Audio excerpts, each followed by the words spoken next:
Hello everyone students, આજે આપણે જોવા જઈ રહ્યા છે રિવિઝન વિડીયોમાં ગ્રામરનું રિવિઝન. આપણને ગ્રામરના ક્વેશ્ચન્સ અલગ અલગ ફોર્મેટમાં પૂછાતા હોય છે. એમાંની એક ફોર્મેટ છે કમ્પ્લીટ સેન્ટેન્સ, એટલે કે જે આપણને સેન્ટેન્સની બિગિનિંગ આપેલી હોય છે અને ત્યારબાદ એનું ફંક્શન લખેલું હોય, તો આપણે એ ફંક્શનને જોઈને સેન્ટેન્સને કમ્પ્લીટ કરવાનું થતું હોય છે. એટલે કે સેન્ટેન્સ કમ્પ્લીટ કરતી વખતે જે રૂલ્સ છે એ રૂલ્સ આપણા કયા રહેશે, તો જે બ્રેકેટમાં આપેલું છે એ ફંક્શન મુજબ જ રહેશે. અહીં જે આપણે મિક્સ એક્સરસાઇઝ લીધી છે એ તમારા 11ના યુનિટ 1 to 10ના બધા જ ટોપિક્સને કવર કરી લે છે, પરંતુ આપણે જે ટોપિક ડિસ્કસ કર્યા છે યુનિટ 1, 2, 3 અને 5ના, ફક્ત આપણે એટલા જ ટોપિક અહીં ઇન્ક્લુડ કરીશું. તો હવે આપણે જોઈશું સેન્ટેન્સ નંબર 5માં, કારણ કે આગળના સેન્ટેન્સ આપણે જોવાના હાલમાં નથી. Roy asked me how. હવે રોય આસ્ક્ડ મી હાઉ લખીને ત્યારબાદ સેન્ટેન્સને બ્લેન્ક છોડી દીધું છે. યાની કે આગળનું સેન્ટેન્સ છે આપણે જાતે કમ્પ્લીટ કરવાનું છે અને એનું ફંક્શન કયું છે? રિપોર્ટિંગ યાની કે direct indirect speech. So Roy asked me how he created such creativity. અહીં જે હું સેન્ટેન્સ ફ્રેમ કરું છું એ મારી ઈચ્છાથી સેન્ટેન્સ ફ્રેમ કરું છું. તમે કોઈ પણ સેન્ટેન્સ, કોઈ પણ વર્ડને અહીં લઈ શકો, પરંતુ આપણે ધ્યાન રાખવાનું કે આપણે રિપોર્ટિંગ કરવાનું છે અને ટેન્સ કયો છે? પાસ્ટ છે, એટલે ડેફિનેટલી આપણું સેન્ટેન્સ પાસ્ટ ટેન્સમાં હોવું જોઈએ. ત્યારબાદ નેક્સ્ટ જોઈએ તો 6 નંબર ઉપર છે, if Anamika had been elected as our MLA dash condition in the past. યાની કે હવે જે આપણું સેન્ટેન્સ હશે એ કન્ડિશન ઇન ધ પાસ્ટ યાની કે ઇફ અને અનલેસનો ઉપયોગ કરીને બનાવેલું હોવું જોઈએ. તો ઇફ તો વાક્યની શરૂઆતમાં આપી જ દીધું છે કે if Anamika had been elected as our MLA. હવે જે સેન્ટેન્સ કમ્પ્લીટ કરવાનું છે એ હેડ બીન છે.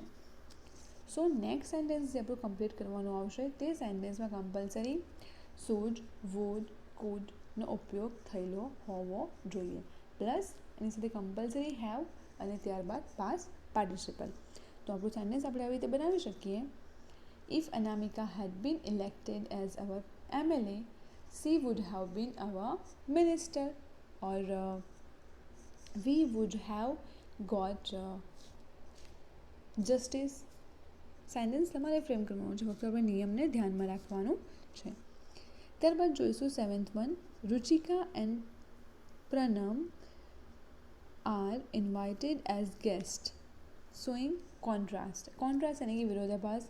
કોન્ટ્રાસ્ટની વાત કરીએ તો though, although, however, as, in spite of, despite, but, otherwise, ઘણા બધા વર્ડ્સનો ઉપયોગ થતો હોય છે. અહીં સેન્ટેન્સમાં તમે તમારી જાતે ફ્રેમ કરી શકો, પરંતુ રૂલ્સ ક્યારે પણ ભૂલવા નહીં while we are framing sentence. તો Ruchika and Pranam are invited as guest but they are not given seats on the stage. Opposite થઈ ગયું, કોન્ટ્રાસ્ટ થઈ ગયું કે એઝ અ ગેસ્ટ બોલાવેલા છે પરંતુ એમને સ્ટેજ ઉપર ચેર જ નથી આપવામાં આવી, તો કોન્ટ્રાસ્ટ થાય છે અહીં સેન્ટેન્સ. ત્યારબાદ આગળ જોઈએ 8 છે, મુંબઈ ઇઝ, ત્યારબાદ આપણે લખીએ બ્લેન્ક છે અને અહીં આપ્યું છે કમ્પેરિંગ પ્લેસ. કમ્પેરિંગ પ્લેસ એટલે કે તમારું ડિગ્રી ઓફ કમ્પેરિઝન આવશે, પોઝિટિવ, કમ્પેરેટિવ, સુપરલેટિવ. હવે મુંબઈ ઇઝ એઝ કીધું છે, મતલબ આપણે અહીં એઝ ક્યારે ઉપયોગ કરીએ? જ્યારે પોઝિટિવ ડિગ્રી હોય ત્યારે. તો આપણે સેન્ટેન્સ પોઝિટિવમાં જ બનાવવાનું છે, મતલબ એ ક્લિયર થઈ જાય છે. તો Mumbai is as famous as Chennai. અહીં આપણે રિયાલિટીના બેઝ ઉપર કોઈ કમ્પેર નથી કરતા, ફક્ત એક્ઝામ્પલના બેઝિસ ઉપર કમ્પેર કરી રહ્યા છે. So Mumbai is as famous as Chennai और Mumbai is as big as Kolkata. Mumbai is as polluted as Delhi. તો વિશેષણ આપણે જાતે પસંદ કરવાનું છે. કમ્પેરિઝનનું બીજી સિટી પણ આપણે આપણી પસંદથી મૂકીશું, પરંતુ કમ્પેરિંગ પ્લેસ કીધું છે એટલે આપણે પ્લેસને ધ્યાનમાં રાખીને જ, એટલે કોઈ એવા પ્લેસને ચૂઝ કરવાનું છે કે જે આપણને એક માર્ક્સ અપાવે અને એ પ્લેસ પણ હોય. મુંબઈ એ પ્લેસ છે તો એની સામે પણ પ્લેસ જ હોવું જોઈએ. Indian institute of management is one of dash comparing place. Now હવે ફરીથી કીધું આપણને વન ઓફ મતલબ આપણને ક્લિયર કરી આપ્યું કે આપણે સુપરલેટિવ જ યુઝ કરવાનું છે, કે વન ઓફનો ઉપયોગ તો ફક્ત ને ફક્ત સુપરલેટિવમાં જ થાય છે. So Indian institute of management is one of the best management institutions of India. One of the best versus આનું યુઝ કર્યું વન ઓફ ધી બેસ્ટ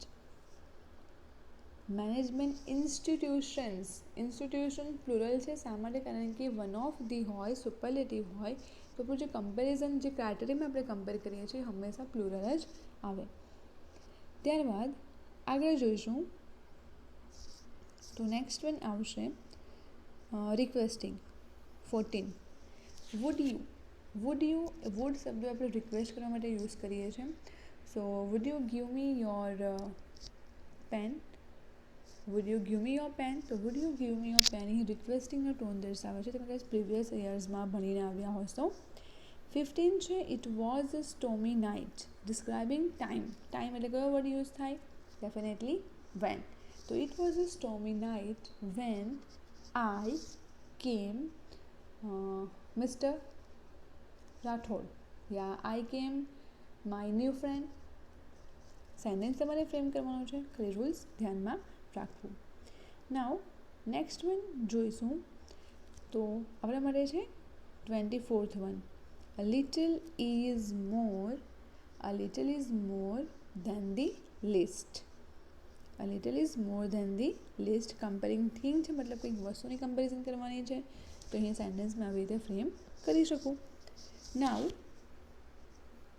આગળ જોઈએ તો આગળ આપણે જોઈશું sentence number 26. Now here 25. In spite of his ill health dash sentence blank showing contrast એટલે in spite of despite ઘણા બધા આવે પરંતુ આપણે ઓલરેડી વાક્યની શરૂઆતમાં in spite આપી દીધું છે મતલબ આપણે બીજા કોઈ પણ કનેક્ટરનો ઉપયોગ કરવાનો નથી. સો in spite of his ill health Walt continued his work અથવા તો in spite of his ill health હવે his કીધું છે મતલબ નામ એ કમ્પલસરી કેવું હોવું જોઈએ મેલ એટલે કે કોઈ બોયનું નામ હોવું જોઈએ. તો in spite of his ill health Chirag did his work.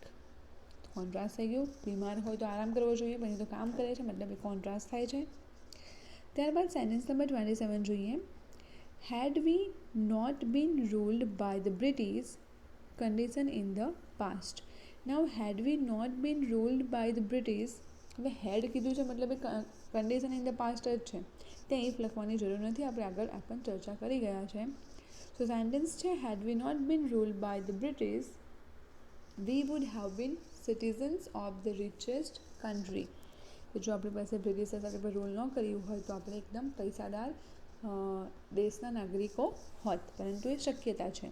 સો અહીં સેન્ટેન્સ બનાવતી વખતે તમે કોઈ પણ સેન્ટેન્સ બનાવો ધ્યાન રાખો would could must plus have plus past participle હોવું જોઈએ. નાવ નેક્સ્ટ સેન્ટેન્સ જોઈશું આપણે 32. ધો પૃથ્વીરાજ ફોટ બ્રેવલી કોન્ટ્રાસ્ટ છે ધો આપી દીધું છે હવે ફક્ત સેન્ટેન્સ કમ્પ્લીટ કરવાનું છે. તો though Prithviraj fought bravely he could not win the battle. હવે ફોટ કીધું છે મતલબ પાસ્ટમાં છે વર્બ તો આપણું જે સેકન્ડ સેન્ટેન્સ છે એનું વર્બ પણ પાસ્ટમાં હોવું જોઈએ એટલે મેં લખ્યું હી કુડ નોટ વિન. કેનનું કુડ થઈ ગયું તો કુડ એ પાસ્ટ દર્શાવે છે. નેક્સ્ટ વન જોઈશું તો એના બાદ આવે છે ડિસ્ક્રાઇબિંગ પ્લેસ 33 પર જોઈશું ડિસ્ક્રાઇબિંગ પ્લેસ. હવે ડિસ્ક્રાઇબિંગ પ્લેસ ઉપર જોઈશું તો ત્યાં આપણને જોવા મળે છે sentence Ravindra lives in Dwarka describing place. Now Ravindra lives in Dwarka હવે પ્લેસની વાત કરવામાં આવી છે તો વેર માય ફાધર અથવા where my friend lives Ravindra lives in Dwarka where the famous temple of Krishna is situated. તો ડિસ્ક્રાઇબિંગ પ્લેસ થઈ ગયું કે તમે પ્લેસને એક સ્થળને ડિસ્ક્રાઇબ કરો છો ત્યાં. નેક્સ્ટ જોઈએ તો નેક્સ્ટ સેન્ટેન્સ આવશે 37. If Sojourner had been rich condition in the past હવે ઇફને જોઈને જ સમજાય છે કે સેન્ટેન્સ આમાં લઈ જવાનું છે પાસ્ટમાં લઈ જવાનું છે. તો if Sojourner had been rich she would have helped many. સેન્ટેન્સને સમજો. સેન્ટેન્સમાં હેડ છે એનો મતલબ કે આપણું જે સેકન્ડ સેન્ટેન્સ છે તેમાં would, could, might plus have plus past participle compulsory હોવું જોઈએ. So if Sojourner had been rich, she would have helped many poor people. Next one જોઈએ તો નેક્સ્ટ વન આપ્યું છે આપણને રિપોર્ટિંગ. 38 રિપોર્ટિંગ યાની કે ડાયરેક્ટ ઇનડાયરેક્ટ સ્પીચ. યાદ રાખજો, રિપોર્ટિંગ યાની કે ડાયરેક્ટ ઇનડાયરેક્ટ સ્પીચ. કે ડાયરેક્ટ ઇનડાયરેક્ટ સ્પીચ આપ્યું હોય કે રિપોર્ટિંગ આપ્યું હોય, એક જ ફંક્શનનું કામ કરે છે. સો વી આસ્ક ધેમ. હવે વી આસ્ક ધેમ કીધું છે મતલબ ઇન્ટ્રોગેટિવ સેન્ટેન્સ છે તો કન્ફર્મ છે. તમારે આગળ સેન્ટેન્સ કેવી રીતે બનાવવું અપ ટુ યુ. તમે ઇફનો ઉપયોગ કરીને સાદું વાક્ય બનાવવા માંગો છો તો WH વર્ડનો ઉપયોગ કરીને WH વર્ડને કનેક્ટેડ બનાવવા માંગો છો, it's up to you. So we ask them if they wanted to join us. If they wanted to join us. અથવા આ સેન્ટેન્સ આપણે આવી રીતે પણ લખી શકીએ કે we asked them. WH word ઘણા બધા છે આપણી પાસે, આપણે કોઈ પણ WH વર્ડનો ઉપયોગ કરી શકીએ. તો કયા WH વર્ડનો ઉપયોગ કરીશું? we asked them what they had carried. What they had carried. Now next જોઈશું 40 હાઉ બ્યુટિફુલ. એક સાઇન આપ્યું છે એક્સક્લેમેશનનું અને બ્રેકેટમાં આપ્યું છે એક્સક્લેમેશન, યાની કે આ સેન્ટેન્સને આપણે ઉદ્ગાર વાક્ય બનાવવાનું છે. તો how beautiful Reva works. How beautiful Reva works અથવા તો how beautiful Reva looks. Next જોઈએ તો પાછું આવે છે 41 કાઇન્ડલી, ત્યારબાદ ડેશ અને રિક્વેસ્ટિંગ. કાઇન્ડલી વર્ડ યુઝ થાય ને મિત્રો ત્યાં જ એકચ્યુઅલી રિક્વેસ્ટ હોય, વિનંતી હોય. તો kindly help me, kindly choose your seat, kindly keep silence. ઘણા બધા આપણી પાસે સેન્ટેન્સ કમ્પ્લીટ કરવા માટે વર્ડ છે, પરંતુ ધ્યાન રાખવું કે સ્પેલિંગ સાચી હોવી જોઈએ. 42 પર જોઈએ if the government had denied the demands. If આવ્યું મતલબ કન્ડિશન ઇન ધ પાસ્ટ અને પાછું હેડ આવ્યું એટલે તો સેકન્ડ સેન્ટેન્સમાં કેવું હોવું જોઈએ? કેનનું કુડ, વિલનું વુડ, મેનું might plus have plus past પાર્ટિસિપલનું વર્ડ હોવું જોઈએ. So if the government had denied the demands, people would have protested. Protest એટલે કે વિરોધ કરવો, કે જો સરકાર એમની માંગ નહીં માને તો લોકો એનો વિરોધ કરશે. નાઉ 43માં જોઈએ તો 43માં આપણને આપ્યું છે comparing very few teachers R. Comparing people મતલબ ટીચર્સ તો પીપલ થઈ ગયા. તો જે આપણે કમ્પેરિઝનનું લેવલ છે લોકો મતલબ માણસ જ હોવું જોઈએ. તો very few teachers are as hard working as Mrs Sarojini. અથવા તો very few teachers are as clever as Mr Rana. તો કમ્પેરિઝન થઈ ગયું ટીચર્સનું. વેરી ફ્યુ ટીચર્સ આર કીધું છે તો હવે વેરી ફ્યુ મતલબ પોઝિટિવિટી દર્શાવે, તો આપણે ત્યાં એઝ એડજેક્ટિવ એઝનો ઉપયોગ કરવાનો રહેશે કે very few teachers are as good as Mr Thakor.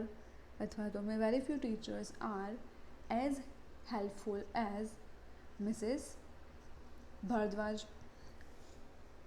નાઉ 44 જોઈએ તો 44નું સેન્ટેન્સમાં છે though we tried much, indicating contrast. Though we tried much we could not remove poverty. Though we tried much, we could not win the match. સેન્ટેન્સમાં તમે tough word use કરો કે easy word use કરો, most important છે કે આપણે marks cover કરવાના છે. ચલો નેક્સ્ટ વન જોઈએ. આપણે ફર્સ્ટ પેજ ઉપર જોયું કે આપણને કેવી રીતે ગ્રામરનું ફંક્શન પૂછાય છે. તો આ સેકન્ડ ટાઈપ છે આપણને ગ્રામરના ક્વેશ્ચન પૂછાવાની. ફર્સ્ટમાં હોય છે complete the sentence, second one હોય છે identify the function use in the sentence. કે આપણને એક સેન્ટેન્સ અલગ અલગ આપ્યા હોય, બ્રેકેટમાં ઓપ્શન્સ આપ્યા હોય અને આપણે જોવાનું હોય કે જે સેન્ટેન્સ યુઝ થયા છે એ ઉપર આપેલા ઓપ્શનમાંથી કયા પ્રકારનું છે. જો બે સેન્ટેન્સ હોય તો આપણો ઓપ્શન પર બે જ હશે. તો in spite of being intelligent he could not get a distinction. તો ઇન સ્પાઇટ ઓફ આવ્યું મતલબ ઇન સ્પાઇટ ઓફ હોય, ડિસ્પાઇટ હોય, ધો, ઓલ ધો, હાવેવર, એઝ, બટ. તો એ શું દર્શાવે કોન્ટ્રાસ્ટ દર્શાવે તો આપણે વધારે વિચારવાનું જ નહીં. શોઈંગ કોન્ટ્રાસ્ટ અથવા એક્સપ્રેસિંગ કોન્ટ્રાસ્ટ બેમાંથી કોઈ પણ વર્ડ હોઈ શકે. આપણે ફક્ત ધ્યાન આપવાનું કોન્ટ્રાસ્ટ પર. Ankit, wait here until Minal calls you. તો અન્ટિલ વર્ડને ધ્યાનમાં રાખીએ. આ તમે 9-10માં કદાચ શીખી ગયા હશો. Showing result, describing time, comparing thing, expressing purpose. Comparing thing તમે ભણ્યા છો, એ નિયમ મુજબ છે અહીં? ના. પર્પઝ તમે ભણ્યા જ નથી, મતલબ તમારે જોવાનો જ નથી. શોઈંગ રિઝલ્ટ તમે ભણ્યા છો, નથી ભણ્યા, મતલબ એ પણ નથી જોવાનું. તો શું છે? Describing time. તો અન્ટિલ મતલબ એ ડિસ્ક્રાઇબિંગ ટાઈમ, સમય દર્શાવવાનું કામ કરે છે. ત્યાર 38 જોઈએ. It might rain today. It might rain today મતલબ એ શું દર્શાવે છે? Habitual past? ના. Indicating contrast? ના. સિન્થનાઇઝિંગ એક્સપ્રેશન ભણ્યા છો આવું કંઈક? જે વસ્તુ આપણે ભણ્યા જ નથી તે આપણે ધ્યાન પણ આપવાની જરૂર નથી. અને D1 છે એક્સપ્રેસિંગ પોસિબિલિટી. પોસિબિલિટી એટલે કે શક્યતા. તો માઇટ શું દર્શાવે? શક્યતા દર્શાવે કે હા કંઈક કદાચ આવું થાય પણ ખરું. તો આન્સર આવશે એક્સપ્રેસિંગ પોસિબિલિટી. હવે આ બધી બેઝિક વસ્તુઓ છે જે આપણે અગાઉના વર્ષમાં ભણતા આવ્યા છે, તો એ પણ આપણને પૂછાઈ શકે. ત્યારબાદ આપણને એક બીજી રીતે પૂછાય છે ગ્રામર, અને જે અહીં આપણને આપ્યું છે. Choose the correct option to complete the sentence. Now first છે હાઉ, અને ત્યારબાદ આપ્યું છે એક્સક્લેમેશન. એટલે કે આપણને આપેલા ઓપ્શનમાંથી આપણે એક્સક્લેમેશન, એક ઉદ્ગાર વાક્યનો પસંદ કરીને વાક્ય કમ્પ્લીટ કરવાનું છે. તો હાઉ, ત્યારબાદ છે you look on this dress. No. About this dress question mark છે. આપણને તો એક્સક્લેમેશન માર્ક જોઈએ, ઉદ્ગાર ચિહ્ન જોઈએ. Do you look on this dress? Okay, again question mark છે, એ પણ નહીં હોઈ શકે. Beautiful you look in this dress. ચલો વિચારીએ તો પછી પહેલાં શું જોઈએ? ક્વેશ્ચન એક્સક્લેમેશન માર્ક જોઈએ. તો ઓકે, 4માંથી કેટલા ઓપ્શનમાં એક્સક્લેમેશન માર્ક છે? તો ફક્ત એકમાં જ છે. તો આપણો આન્સર એ જ હોઈ શકે. અને વાક્ય રચના પ્રમાણે પણ એ બંધ બેસતો છે. તો how beautiful you look in this dress. 40 જોઈએ. Shilpa does not like to watch TV. C dash alternative choice. તો હજુ આપણે ભણ્યા નથી. 41 જોઈએ. Our teacher dash indirect narration. So indirect narration યાની કે ડાયરેક્ટ ઇનડાયરેક્ટ સ્પીચ. ફરીથી 4 ઓપ્શન છે. આપણે ડાયરેક્ટ ઇનડાયરેક્ટ સ્પીચને બધા જ પ્રકારના સેન્ટેન્સીસ શીખી ગયા છે. So our teacher told us that she would teach us message writing the following day. Now told છે, right. She would teach us, વુડની બાજુમાં રૂટ વર્બ આવે કે મૂળ ક્રિયાપદ આવે, એ પણ બરાબર છે. ચલો નેક્સ્ટ સેન્ટેન્સ પર ફોકસ કરીએ. Told us that she will teach. Okay, હવે જો ટોલ્ડ આવે યાની કે ટોલ્ડ એ પાસ્ટ વર્બ છે, પાસ્ટ રિપોર્ટિંગ વર્બ છે. તો જ્યારે ટોલ્ડ એ ભૂતકાળ છે તો વિલ એ ફ્યુચરમાં આવે. વિલનું શું થઈ જવું જોઈએ? વુડ થવું જોઈએ, તો થતું નથી. પ્લસ ટુમોરોનું શું થવું જોઈએ ઇનડાયરેક્ટમાં? ધ ફોલોઈંગ ડે થવું જોઈએ, તો એ પણ અહીં થતું નથી. મતલબ કે આ ઓપ્શન આપણા માટે યોગ્ય નથી. હવે સી જોઈએ. Told us that she was taught us message writing the following day. Okay, chances તો છે. Our teacher told us that she was taught us message writing the following day. ચલો સ્ટેન્ડ બાય પર રાખીએ ને આપણે. હવે ડીમાં જોઈએ. ટોલ્ડ અસ ધેટ સી, શું લખ્યું છે? સ્પેલિંગ મિસ્ટેક છે. મતલબ આપણા માટે કામનું નથી, તો આને પણ આપણે ભૂલી જઈશું. પ્લસ બીજી એક ભૂલ છે, ટુમોરોનું ઇનડાયરેક્ટમાં શું થાય? The following day. તો જે પણ અહીં લખ્યું નથી. હવે આપણા ધ્યાનમાં ફક્ત 2 આન્સર અટકે છે, એ અને સી. ઘણીવાર એક્ઝામમાં આવા 2 સેન્ટેન્સ તો એવા હોય જ છે કે જે આપણને કન્ફ્યુઝ કરી નાખતા હોય છે. તો આપણે એને 1 by 1 જોઈએ. ચલો now our teacher told us that she would teach us message writing the following day. બરાબર છે. વિલનું વુડ થવું જોઈએ, તેની સાથે મૂળ ક્રિયાપદ આવવું જોઈએ, આવેલું છે. ટુમોરોનું ધ ફોલોઈંગ ડે થવું જોઈએ, એ પણ થયેલું છે. હવે સીમાં જોઈએ. સીમાં શું ઓકવર્ડ છે? તો told us that she was taught. આ ફોર્મેશન એક્ટિવ પેસિવ વોઇસની છે. કેવી રીતે ખબર પડી મને? તો જો અહીં ઇઝ ટીચ આપ્યું હોય એવું કોઈ તમે સેન્ટેન્સ જોયું છે? નહીં જોયું હોય. Accept active and passive voice. તો અહીં જો એક્ટિવ અને પેસિવ વોઇસ હોય તો અસ પહેલાં બાય હોવું જોઈએ ને, તો બાય પણ નથી. મતલબ આ સેન્ટેન્સ આપણા માટે ઇનડાયરેક્ટ નરેશન માટે યોગ્ય નથી. તો આન્સર આવશે આપણો એ. ક્લિયર? નેક્સ્ટ જોઈએ. ફરીથી આપણે અહીં લઈને આવ્યા છે identify the function use in the sentence. સો 26માં જોઈએ. મતલબ આપણા માટે તો સેન્ટેન્સ મહત્ત્વનું છે. The Taj Mahal is one of the most beautiful monuments of India. Monuments યાની કે સ્મારક. જોયા છે બધા સ્મારક, બધાની યાદગીરીઓ બનાવવામાં આવેલા હોય. તો નાવ Taj Mahal is one of the most beautiful. One of the આવ્યું એટલે આપણી રિંગ ક્યાં થવી જોઈએ? Comparing place, expressing choice, giving reason, showing result. કોઈની જરૂર નથી. આપણને ખાલી શાની જરૂર છે? કમ્પેરિઝનની જરૂર છે. તો આન્સર આવે કમ્પેરિંગ પ્લેસ. હવે જોઈએ in the matter of watching TV serials our views are alike. તમે આવું ભણ્યા નથી હાલમાં, તો આપણે એને હાલમાં ડિસ્કસ કરતા નથી. Would you like to come with me? Would you like to come with me? Okay. Would આવે મતલબ શું આવે? તમને મેં અગાઉ પણ હિન્ટ આપી. વુડ આવે મતલબ આપણે આપણી રિંગ ક્યાં વાગવી જોઈએ? એ રિક્વેસ્ટ દર્શાવે છે. વાક્યની શરૂઆતમાં રૂડ હોય, ક્વેશ્ચન સેન્ટેન્સ હોય એટલે કે પ્રશ્નાર્થ વાક્ય હોય, તો એ રિક્વેસ્ટિંગ જ દર્શાવે.